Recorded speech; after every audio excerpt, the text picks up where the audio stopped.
사도신경으로 신앙 고백 드립니다. 나는 전능하신 아버지 하나님 천지의 창조주를 믿습니다. 나는 그의 유일하신 아들 우리 주 예수 그리스도를 믿습니다. 그는 성령으로 잉태되어 동정녀 마리아에게서 나시고 본디오 빌라도에게 고난을 받아 십자가에 못 박혀 죽으시고 장사된 지 사흘 만에 죽은 자 가운데서 다시 살아나셨으며 하늘에 오르시어 전능하신 아버지 하나님 우편에 앉아 계시다가 거기로부터 살아있는 자와 죽은 자를 심판하러 오십니다. 나는 성령을 믿으며 거룩한 공교회와 성도의 교제와 죄를 용서받는 것과 몸의 부활과 영생을 믿습니다. 아멘. 찬송가 324장입니다. 324장.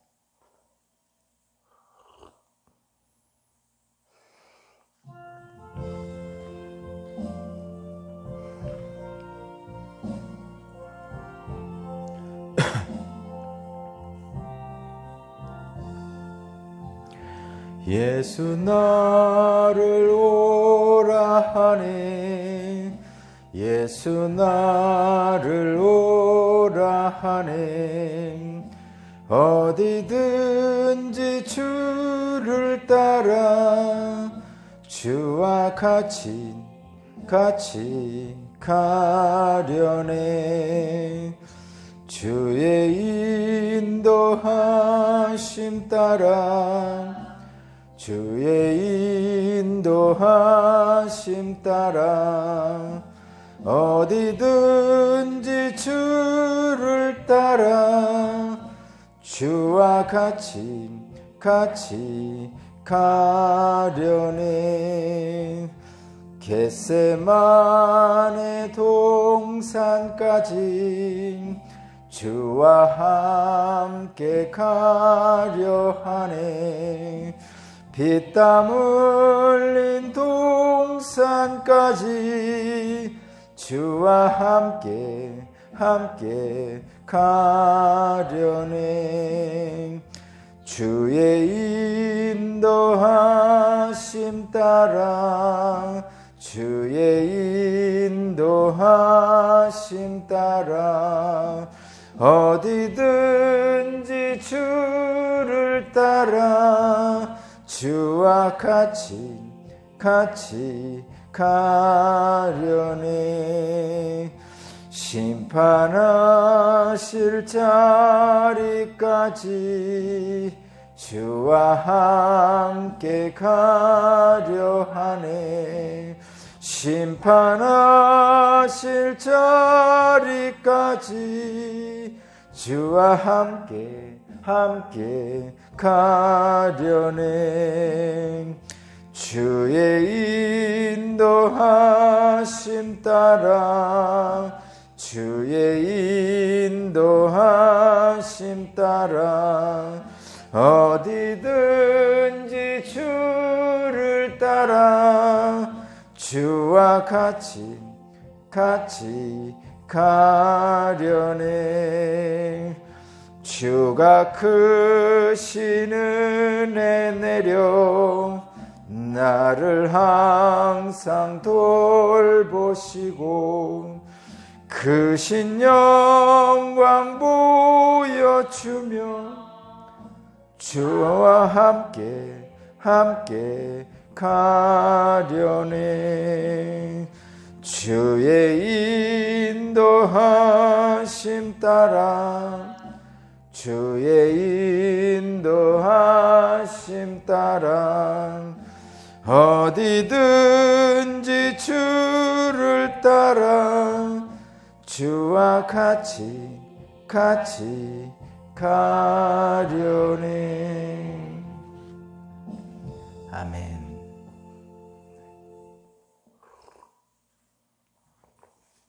오늘 신 하나님 말씀은 출애굽기 28장 1절에서 14절입니다. 출애굽기 28장 1절에서 14절입니다. 제가 봉독하겠습니다. 너는 이스라엘 자손 가운데서 너희 형 아론과 그의 아들 나밥과 아비웃과 엘리아살과 이다말을 불러내서 나를 섬기는 제사장 일을 맡겨라. 너는 너희 형 아론이 입을 영화롭고 아름답게 보이는 거룩한 예복을 만들어라. 내가 슬기로운 생각으로 가득 채워준 모든 재주 있는 사람을 불러다가 나를 섬길 아론이 제사장이 되어서 입을 예복을 만들라고 하여라. 그들이 만들어야 할 예복은 이러하니 곧 가슴바지와 에봇과 겉옷과 줄무늬 속옷과 관과 띠이다. 이렇게 그들은 너희 형 아론과 그의 아들들에게 거룩한 예복을 만들어 주어서 나를 섬기는 제사장 일을 맡게 하여야 한다. 에봇을 만드는 이들은 금실과 청색실과 자주색실과 홍색실과 가늘게 꼰 모시실을 써서 에봇을 만들어야 한다. 그들은 금실과 청색실과 자주색실과 홍색실과 가늘게 꼰 모시실로 정교하게 감을 짜서 에봇을 만들어야 한다. 에봇의 양쪽에 각각 멜빵을 만들어서 달아라. 에봇을 입을 때 멜빵을 조여서 조정하게 된다. 에봇 위에 띌 허리띠는 에봇을 짤 때와 같은 방법으로 금실과 청색실과 자색실과 홍색실과 가늘게 꼰 모실로 짜서 에봇에 한 대 이어 붙여라. 너는 홍옥수 2개를 구해다가 그 위에 이스라엘의 아들들의 이름을 새겨라. 태어난 순서를 따라서 한 보석에 6명의 이름을 새기고 또 다른 보석에 나머지 6명의 이름을 새겨라. 보석을 세공하는 사람이 인장 반지를 새기듯이 2 보석 위에 이스라엘 아들들의 이름을 새겨라. 그리고 그 보석들을 금태에 물려라. 그 2 보석은 이스라엘 지파들을 상징하는 기념 보석이니 에봇의 양쪽 멜빵에 달아라. 아론이 이렇게 그들의 이름을 자기의 2 어깨에 짊어지고 다니면 내가 나의 백성을 늘 기억하겠다. 또 고리들을 금으로 만들어라. 노끈처럼 꼰 2 사슬도 순금으로 만들고 그 꼰 사슬을 금고리에 달아라. 아멘.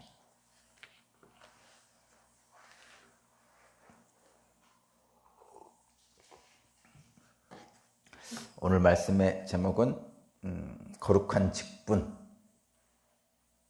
소명 받은 자의 사명. 거룩한 직분, 소명 받은 자의 사명. 이런 말씀의 제목으로 함께 나누겠습니다. 오늘 말씀은 이제 제사장 예복을 만드는 장면입니다.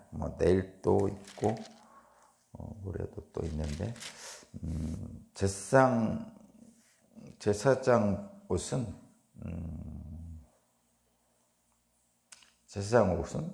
오늘 본문에 보면 아론의 자녀들이 입었죠. 아론과 아들들 나답과 아비후, 엘르아살, 이다말 이 사람들이 이제 제사장 직분을 지금 받았죠. 그러니까 모세는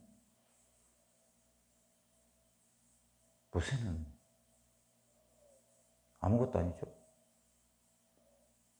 아론이 제사장 직분을 받았고 그 후손들이 계속 제사장이 됐잖아요. 그죠?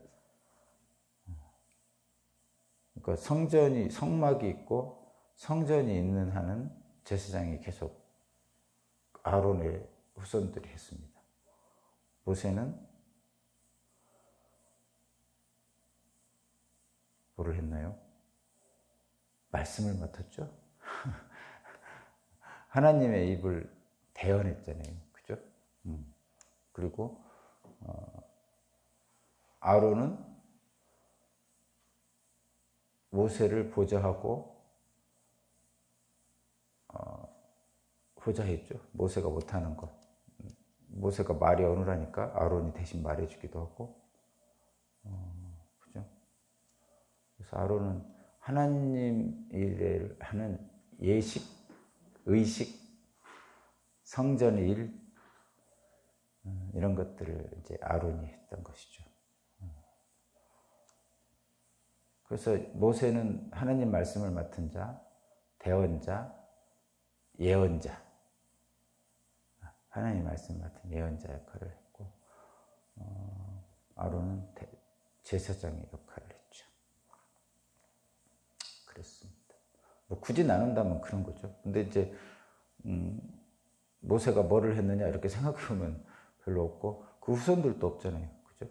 후손들이 있지만 뭐 무슨 구체적인 역할을 맡진 않았죠. 그래서 하나님이 모세를 어떻게 불렀냐면 그냥 불렀죠. 불러서 그냥 맡기셨죠. 그리고 그에게는 아무런 그 후손들에게도 맡기지도 않고 그냥 옷의 자체만 불렀죠. 혹시 나는 모세같이 되고 싶어요. 아론같이 되고 싶어요. 이렇게 했을 때 후손을 생각하면 아론이 되는 게 좋겠죠. 굳이 제가 쓸데없는 말을 하는데 여러분의 후손을 생각하면 아론같이 되는 게 좋겠죠. 왜냐면 아론의 후손이 대대로 제사장을 하잖아요. 모세의 후손은 나타나지도 않죠. 그냥 모세 한 사람만 부르신 거죠. 근데 오늘날에는 제사장이 없죠. 성전이 없기 때문에 제사장이 없다고 볼 수 있죠. 제사장이 없죠. 제사장이 없는 구체적인 이유 중에 하나는 사실은 우리의 유일한 대제사장이신 예수님이 있기 때문에 제사장 직분은 사실 없죠. 원래 제사장은 뭐 하는 것이죠? 그 성전에서 일을 하는데 이제 그 제물을 바치고 그 제물을 바친 사람의 죄를 사해줄 피를 받아서 하나님의 성소인 지성소에 들어가는 사람이죠. 대제사장.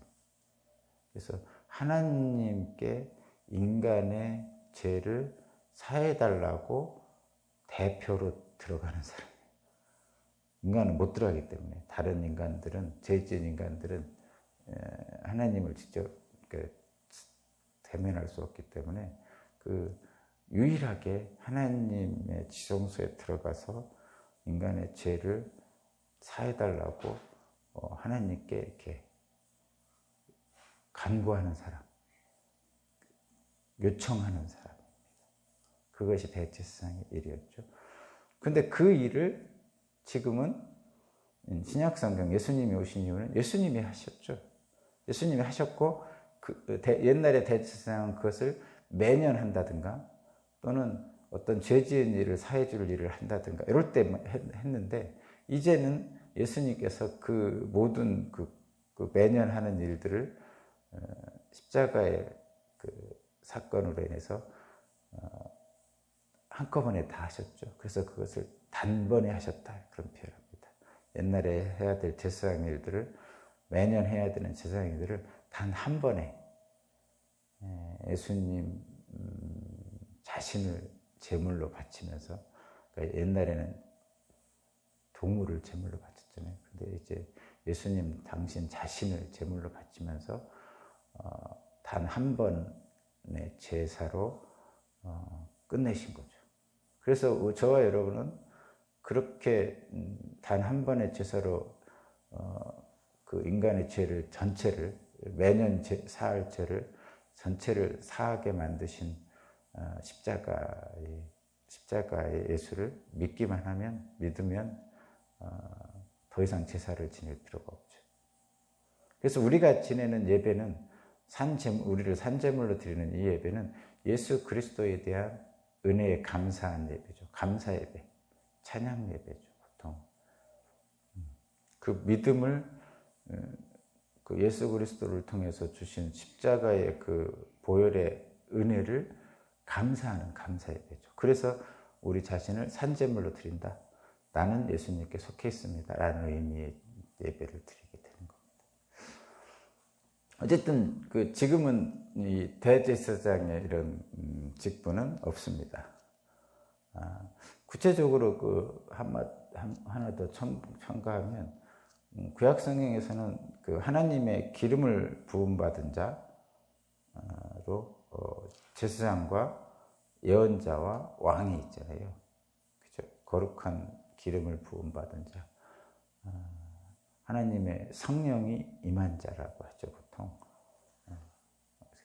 그 사울이 처음에 왕이 될 때 하나님의 성령이 임해서 왕이 된 것처럼 그게 이제 하나님의 기름 부음 받은 자라는 건데 그 기름 부음 받은 자로서 구약 성경에는 제사장하고 예언자하고 왕이 있었단 말이죠. 근데 지금 이제 예수님이 오신 이후로는 그것이 이제 사라졌죠. 그 중에 제사장은 분명히 사라졌어요. 성전 자체가 없어졌으니까. 왕도 사라졌죠. 지금은 왕이 아니고 이제 좀 다른 방식으로 이제 세상을 통치하는, 세상을 통치라고 표현하면 좀 이상한데, 요즘은 대통령이나 이런 사람들은 통치자라고 안 하죠. 요즘은. 그러니까 통치권이라는 표현은 있는데, 실제적으로 대한민국 헌법 1조에 보면 대한민국의 권력은 국민으로부터 나온다. 그래서 궁극적인 통치자는 국민이에요. 국민. 그러니까 대다수의 국민 전체를 얘기하는 거죠. 그래서 비록 통치권자라는 표현이 이제 대통령에게 주어지기도 하지만 실제로는 그는 대리인일 뿐입니다. 대통령은. 옛날 같은 왕은 없다는 거죠. 옛날 같은 왕은 하나님으로부터 기름 부음 받은 왕이란 말이죠. 근데 지금은 그렇지 않다는 거죠. 그래서 구약 성경에서 있는 제사장, 예언자, 왕 중에 기름 부음 받은 그 셋 중에 둘은 현대에서는, 신약 성경 이후에서는 거의 사라졌고, 지금은 남아있는 건 예언자적 그 직분만 남아있다라고 생각을 합니다. 학자들이 그렇게 얘기를 합니다. 저도 처음엔 잘 몰랐지만 학자들이 그렇게 얘기하는 편이고, 그래서 예언자적 역할인 그 모세의 역할만 남아있는 거죠. 그럼 예언자는 뭐 미래를 예측한다 이런 의미보다는 그런 것도 어느 정도 있지만, 일정 정도 있지만, 가장 중요한 것은 맡을 예자, 하나님 말씀을 맡은 자로서 예언자, 그래서 말씀을 대언하는 자로서 만 존재하는 거죠. 지금으로서는. 그래서 구약 성경에 나오는 예언자적 직분만 남아 있고, 나머지 이제 기름 부음 받은 나머지 왕이나 또는 제사장은 그 형식적인 직분은 사라지고, 그들이 가지고 있었던 그 직분을 주신 하나님의 의미, 그들을 왕으로 세웠다든가 제사장으로 세웠었던 하나님의 뜻, 이런 정신, 이런 것들은 내려옵니다. 지금도. 그래서 오늘 본문에서 제사장 직분을 지금 그 거룩한 옷과 비교해서 이제 이렇게 표현을 하는데, 지금은 이런 옷 안 입죠.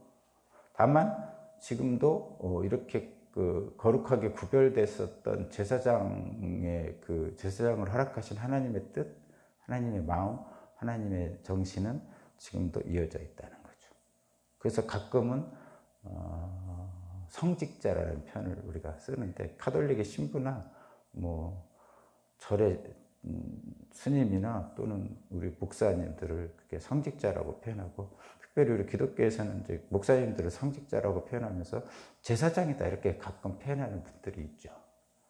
근데 이제 제사장 직분 자체는 사라졌는데, 제사장의 정신, 하나님의 뜻, 마음은 이제 아무래도 교회의 가장 큰 그 하나님 말씀을 맡은 자로서 역할을 하는 목사님들에게 이제 그렇게 부여하는 경우가 있는 거죠. 그러나 본질적으로는 제사장 직분은 없습니다.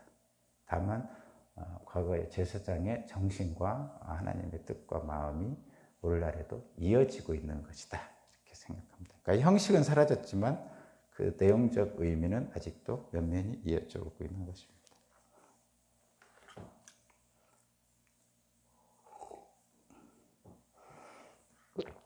한번 보겠습니다.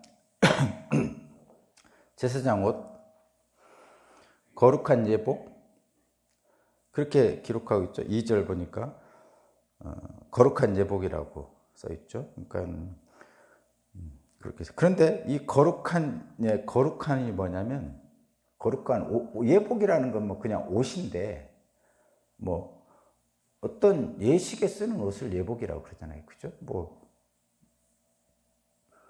결혼식장에 신랑 신부는 신랑 신부 예복을 입고 들어가는 거 비슷합니다. 그런 의미에서 이제 거룩한 예복입니다. 근데 여기서 거룩하다는 의미는 어디에 들어가 있냐면, 이 거룩한 것은 거기 1절의 마지막 부분에 보면 나를 섬기는 제사장일 이렇게 기록하고 있죠. 지금 거룩함에 대한 얘기를 하는 거예요. 나를 섬기는 제사장일. 그 다음에 3절을 보면 3절 중간에 나를 섬길 아론의 제사장이 되어서 입을 예복 이렇게 표현하고 있고, 그 다음에 4절의 마지막 부분도 나를 섬기는 제사장 일을 맡게 해야 한다. 이렇게 지금 이 제사장의 예복은 뭐냐면 나를 섬기는 할 때 그겁니다. 나를 섬긴다는 것은 하나님을 섬기는 거죠. 그러니까 하나님을 섬기는 일을 할 때 입는 옷이다 이런 얘기입니다. 그러니까 거룩한 예복이다 할 때 거룩하다는 얘기는 하나님을 섬기는 일을 하기 때문에 거룩하다 이런 의미가 거기에 들어가 있다 이런 얘기입니다. 그러니까 제사장이 입는 옷은 거룩하게 구별해서 하나님을 섬기는 일을 하기 때문에 거룩하게 구별해서 그가 그 거룩한 일, 성스러운 직분을 수행하도록 하는 거죠. 그러니까 제사장 옷은 거룩한 옷인데 하나님을 섬기는 일을 할 때 입는 옷이다 라는 것. 그게 기본이고요. 근데 여기서 요거 먼저 마저 하고 할까? 아니에요. 요거 먼저 합시다. 그러면 제사장이 거룩한 옷은 이런 게 있어요.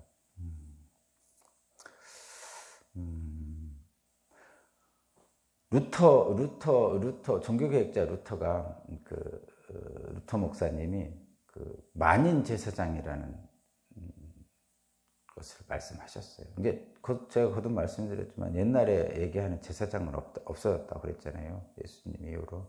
그래서 그럼 누가 제사장 역할을 하느냐 할 때 만인 제사장이 모든 사람이 다 제사장 역할을 한다 이렇게 하고 있어요. 근데 이게 뭐냐면 구약성경에서는 제사장의 소명을 받았잖아요. 제사장으로 부름받았단 말이에요. 말하자면 아론과 그의 자녀들 그리고 그 후손들만 제사장의 소명을 받아 제사장의 직분을 이어받았단 말이에요. 근데 지금은 예수 그리스도가 나온 이유는 루터 목사님에 의하면 모든 사람이 다 제사장의 소명을 받았다는 거죠. 그래서 만인 제사장, 모든 사람이 다 제사장이다 이런 거예요. 근데 그 만인 제사장이라는 것은 이런 거예요. 제사장의 직분을 수행할 때는 거룩한 옷을 입고 한다. 이게 지금은 그 거룩한 옷이 없는데 제사장의 직분을 수행한다는 것은 누가 제사장의 직분을 수행합니까? 그렇게 얘기할 때 누구나 다 제사장의 직분을 지금은 수행하고 있다고 보는 거죠. 그러니까 소명받은 사람은 누구나 다 부름받은 사람은 누구나 다 부름받은 자, 소명받은 자, 콜링받은 자는 누구죠? 바로 예수 그리스도를 주님이라고 고백하는 자. 모든 자를 얘기하는 거예요. 모든 자, 모든 사람들. 그래서 누구나 하나님의 부름받은 자는 하나님의 영광의 나라의 제사장입니다. 공직자라 이런 얘기입니다. 우리 그 공직자라는 표현 쓰잖아요. 하나님 나라의 공직자입니다. 그런 의미로. 그래서 소위 말해서 목사님만, 성직자만 소명받는 것이 아니고 주님으로 고백하는 모든 믿는 사람들이 다 제사장의 소명을 가지고 있다. 이렇게 표현하는 것이 바로 만인 제사장입니다. 그러면 이런 생각을 합니다. 그러면 어디서 제사장 역할을 할 것인가? 이런 거죠. 자기가 하는 일 자체를 제사장이라고 합니다. 자기가 하는 일 자체. 그러니까 제가 가끔 예를 든 게 바로 설거지 이런 건데, 그러니까 사소한 일, 자주 하는 일, 이런 일이라는 의미에서 설거지를 표현하는 거예요. 저도 자주 합니다. 근데 모든 우리의 삶의 일에서 거룩함을 하나님의 거룩한 소명을 가지고 해야 된다는 것이죠. 그러니까 내가 지금 해야 하는 일 자체들 속에서 하나님을 섬김으로 한다는 것을 기억하면 그 자체가 제사장 일이라는 거죠. 그러니까 여기 계속 여기 써 있잖아요. 2절, 1절, 3절, 4절에 제사장 일은 나를 섬기는 일, 나를 섬긴다는 건 여기 하나님을 섬기는 일을 하는 거죠. 그러니까 무슨 일을 하든지 하나님을 섬기는 마음으로 행하면 그게 거룩한 일이고 그것이 제사장의 일이다. 그것이 만인 제사장의 일이에요. 우리는 이제 교회에 와서 뭐 섬기는 일, 뭐 다양한 일들을 하면 그것을 이제 소명, 사명 이렇게 생각하는 경향이 있는데, 물론 당연히 그것도 그렇겠죠. 그것도 당연히 해야 되죠. 그러나 우리의 삶의 모든 것을 예수님과 함께 살고자 하는 사람들은 우리의 삶의 구체적인 것들, 자기가 현재 하고 있는 일 자체를 사명이라고 생각했죠. 그래서 종교개혁 이후에 유토 목사님 이후에 이제 르네상스가 일어나고 과학혁명이 일어나면서 도시로 사람들이 모여서 이제 직업을 갖게 됩니다. 그 전에는 직업이라는 게 농사 짓는 일이었어요. 중세에서는. 그러니까 그냥 마을에서 태어나서 마을에서 죽는 게 그 당시에 사람들의 인생이었어요. 그러니까 뭐 지주가 있고 큰 땅을 가지고 있는 지주가 있고 그 지주들에게 이제 농로 같은 형태로 뭐 노예는 아니지만 독립된 자기 역할을 하지만 그 지주의 지주 옛날로 영주죠. 나라에서 준 땅의 영주들 밑에서 이제 농사 짓는 사람들. 그래서 거기서 태어나서 거기서 그냥 농사 짓고 마을에서 살다가 죽는 것이 그 당시 였어요. 중세에는. 근데 이제 루터 목사님 이후에 사람들이 이제 과학이 발전하고 하면서 르네상스가 생기면서 도시로 사람들이 이동하기 시작했어요. 뭐 다양한 이유가 있지만 도시로 이동하기 시작하니까 도시에서는 농사를 안 짓잖아요. 그러니까 뭐 수공업을 한다든가 뭐 소위 말하면 요즘에는 공장에 취직한다, 회사에 취직한다 이런 거 하게 되잖아요. 그러면 이제 임금을 받게 되죠. 노동의 대가를 받게 되죠. 그걸 가지고 사는 거예요. 그래서 그것을 뭐라고 했는데 직업이라고 하기 시작했어요. 직업. 그죠? 요즘은. 옛날에는 그냥 다 농사를 졌기 때문에 그걸 직업이다 이렇게 생각한 적이 없는데 나중에는 도시에 가보니까 뭐 어떤 사람은 뭐 천을 짜고 있고 어떤 사람은 공장 기계를 돌리고 있고 어떤 사람은 사무 보고 있고 뭐 다양한 일을 할 거잖아요. 어떤 사람은 회계 보고 있고 그러니까 그 자기가 맡은 것을 이제 직업이라고 하기 시작했어요. 그래서 이제 그 직업을 기독교적으로 표현할 때 소명이다 이렇게 표현했습니다. 그래서 루터 목사님 이후에 그 프로테스탄트 개신교에서는 그 직업을 소명이라고 생각했어요. 그래서 내가 받은 직업에서 하나님이 부르신 일을 하는 거라고 생각하고 일을 하기 시작했죠. 그것이 이제 발전돼서 오늘날 직업 윤리가 생기고 말하자면 열심히 일해서 돈 많이 벌면 하나님이 나를 축복하신 거야. 뭐 이런 사고방식이 생기기 시작했고 그것이 발전된 게 요즘 같은 자본주의 시대입니다. 그래서 돈 많이 벌면 복 받는 거야. 이런 그 기본적인 논리가 생긴 자본주의적 논리가 사실 그때부터 생기기 시작한 거예요. 근데 이제 물론 돈 많이 벌고 육체적으로 좀 여러 가지 좋은 집에서 살고 이러면 복 받은 거 맞습니다. 맞는데 그것만 너무 강조시킨 거죠. 그러니까 이게 사람이 한쪽으로 너무 강조하면 하나님을 오해하고 한쪽으로만 치우치다 보면 부작용이 나타나게 되는 거예요.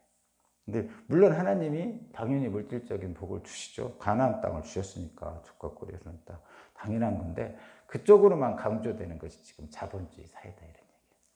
그래서 직업을 단순히 돈 많이 버는 그래서 성공하는 이런 쪽으로만 생각하는 경향이 있는데 당연히 그렇기도 하지만 그러나 하나님 일을 한다는 생각을 좀 더 폭을 넓혀보면 돈을 많이 벌어서 나와 내 가족이 잘 먹고 잘 사는 건 물론 복이지만 그러나 그 일을 통해서 하나님 일을 한다고 그러면 더 많은 일을 할 수 있는 거죠. 더 넓게 볼 수 있는 거죠. 그죠?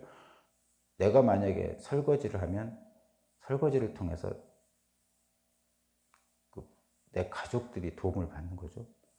내가 만약에 내 직업에서 어떤 일을 하잖아요. 내가 만약에 볼펜을 만들었다.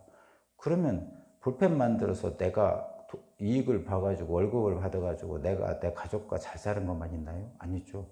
볼펜을 만들었다는 얘기는 그 만든 것을 사용하는 사람들이 이익을 누리는 거 아니에요. 물론 돈 주고 사지만 안 만들었으면 그 볼펜을 못 누릴 거 아니에요.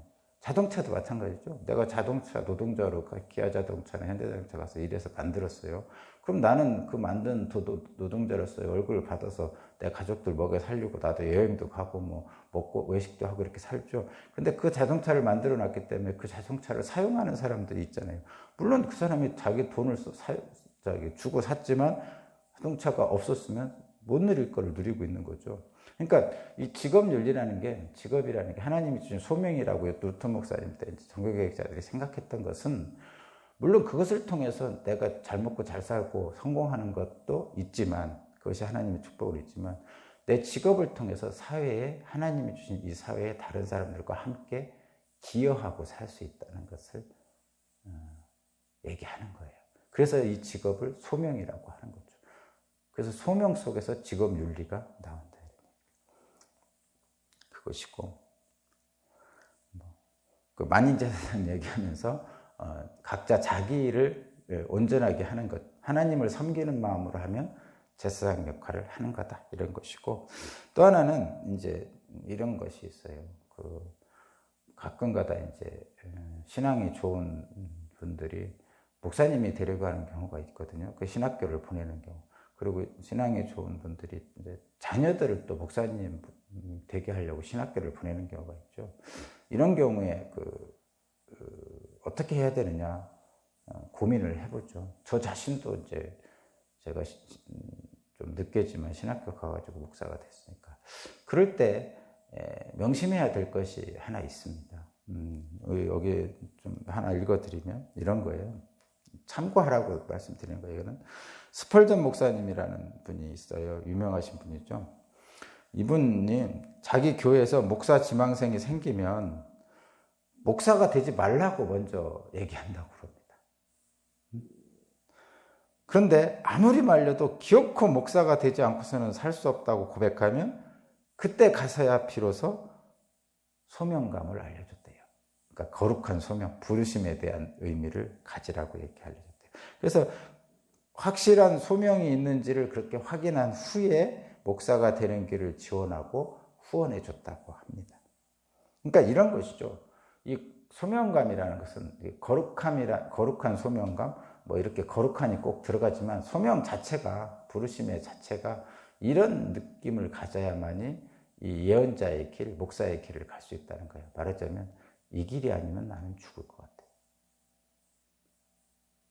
이런 생각, 이 길이 아니면 나의 삶의 의미를 전혀 느낄 수 없을 것 같습니다. 이런 사람들이 예언자의 길, 목사의 길을 가야 된다, 이런 얘기입니다. 그냥 이 길이 아니면 나는 살 수 없을 것 같아라는 그런 사역에 대한 소명감 없이 신학 공부를 단지 목사가 되는 통로로만 생각하면 불행한 목사가 됩니다. 그리고 소위 말해서 소명받지 못한, 목사로서 부름받지 못한 사람이 목사가 되는 경우가 있게 되죠. 그럼 그분은 목사 자체로서 스스로가 불행한 일을 하게 되죠. 바울 사도도 그렇게 얘기했거든요. 마지막에 이제 다메섹 도상에서 예수 그리스도, 부활의 예수 그리스도를 만난 후에 나중에 이제 고백하는 거죠. 나이 들어서 뭐라고 했냐면 나는 이 일을 하지 않을 수가 없습니다. 내가 하고 싶어서 한 게 아니고 하나님이 부르셔서 했기 때문입니다. 주님이 부르셔서 했기 때문입니다. 그리고 나는 이 일을 하지 않으면 죽을 것 같습니다. 그래서 나는 세상의 모든 것을 다 배설물로 버리고 오직 그리스도 한 분만을 생각하며 여기까지 왔습니다. 이렇게 얘기하거든요.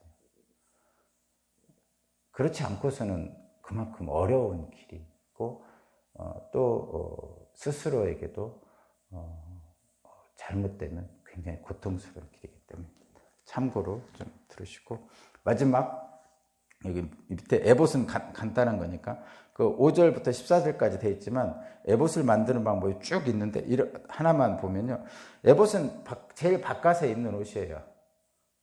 에봇은 9절 12절에 거기 뭐라고 써있는데, 에봇의 바깥옷에 있는 양쪽 어깨바지가 있어요.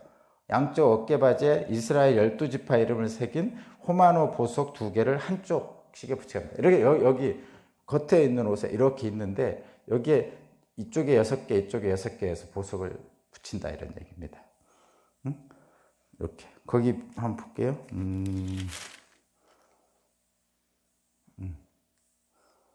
자, 그 다음에 12절.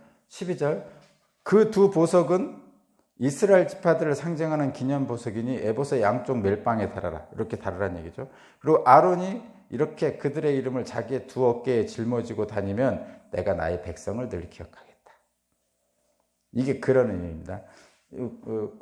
요즘도 그런 의미가 있죠. 여러분 잘 보면 우리 그 예복 중에 성찬할 때 예복 있잖아요. 그거 만들 때 이 스톨처럼 이렇게 걸어 놓잖아요. 그죠? 어깨에 맨다는 거죠. 이게 뭐냐면 짊어지고 간다 이런 의미가 있다는 거죠. 근데 여기에 옛날에 이쪽에 6개의 지파의 이름, 6개의 지파 그 아들들의 이름을 적어 놓은 거죠. 그러면 이 제사장 의복을 가지고 하나님 앞에 나아갈 거 아니에요. 그러면 하나님 앞에 나아갈 때 이스라엘 지파들의 이름들이 하나님 앞에 같이 가는 거죠. 그런 겁니다. 굳이 제가 예를 들면 제가 새벽에 이제 우리 교인들 이름을 부르면서 기도하는 거하고 비슷한 거죠. 우리 교인들은 제가 이렇게 메고 가는 거죠. 그런 의미가 있다 이런 얘기입니다. 요즘. 그래서 구약성서의 대제사장의 일이라는 것이 하나님 앞에서 이스라엘 12지파를 대변하는 일을 했다. 그런 일을 한 거죠. 근데 지금은 없다고 그랬죠. 제사장 직분이. 그럼 누가 하느냐? 예수님이 하신다고 그랬죠. 그래서 예수님이 하나님의 우편에 계신 예수님이 우리를 대변해 주신 거예요. 그것을 뭐라고 하냐? 중보하신다. 중보자다. 우리가 얘기하는 중보 기도하고는 좀 다른. 중보자는 예수님 한 분밖에 없는 거예요. 하나님께 우리를 대변해 주는 분은 예수님 한 분밖에 없어요. 그래서 오직 예수를 통해서만 하나님께 갈 수 있다. 이렇게 표현하는 거예요. 그렇게 표현하고 있는 거죠. 근데 우리가 하는 것은 그 예수님의 이름으로 기도하는 거예요.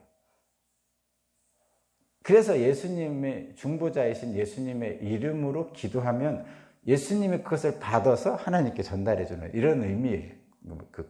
연결의 그 구조가. 우리가 그런 것까지 생각하고 그렇지만 어쨌든 예수님의 이름으로 기도하는 거죠. 우리 마지막에 기도 끝날 때 예수의 이름으로 기도합니다. 예수님의 이름으로 기도합니다. 이렇게 하는 것들이 다 그런 이유입니다. 그래서 직접적으로 예수님을 제치고 하나님께 직접 가서 신원하겠다, 기도하겠다, 예수님의 이름으로 안 한다 이런 사람들은 이단인 거죠. 그래서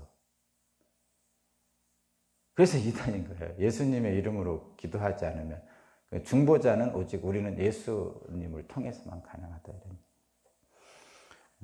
지금도 그렇게 하시는 거고. 근데 저와 여러분은 예수님의 이름으로 마지막에 기도합니다. 이렇게 하면서 중간에서 많은 얘기들을 하나님께 기도하죠. 그런 얘기입니다. 예. 저와 여러분들은 만인 제사장입니다. 제사장처럼 오늘도 사시고 하나님의 주신 은총을 누리시기 바랍니다. 하나님 감사합니다.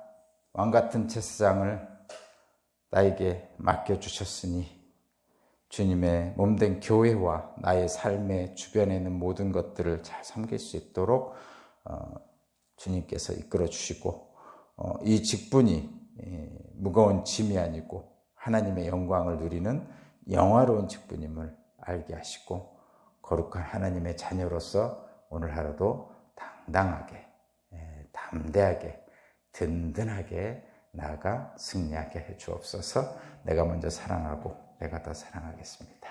감사드리며 예수 그리스도 이름으로 기도합니다.